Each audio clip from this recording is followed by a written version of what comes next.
देवराज news, जनतेचा आवाज जनतेसाठी। देवराज न्यूजला सबस्क्राईब करा आणि बेल आयकॉनवर क्लिक करा। वडाळी भुई ता 8 डिसेंबर। अतिवृष्टीग्रस्त पिकांच्या पंचनाम्यासाठी तहसीलदारांना निवेदन। मौजे वडाळी भुई येथे सप्टेंबर व ऑक्टोबर 2025 महिन्यात झालेल्या अतिवृष्टीमुळे द्राक्षबाग, इतर फळबागांसह सर्व पिकांचे मोठे नुकसान झाले होते। मात्र द्राक्षबाग व काही फळबागा वगळता इतर पिकांचे पंचनामे अद्याप न झाल्याने शेतकऱ्यांमध्ये नाराजी व्यक्त होत होती।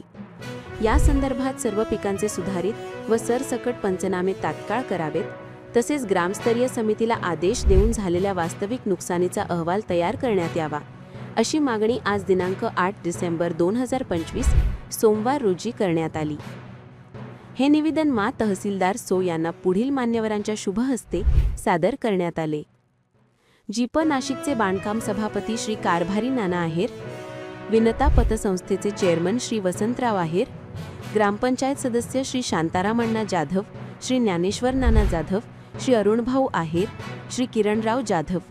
शेतकऱ्यांचे होत असलेले नुकसान लक्षात घेऊन पंचनामे तातडीने करून मदत उपलब्ध करून द्यावी, अशी जोरदार मागणी या निवेदनामधून करण्यात आली।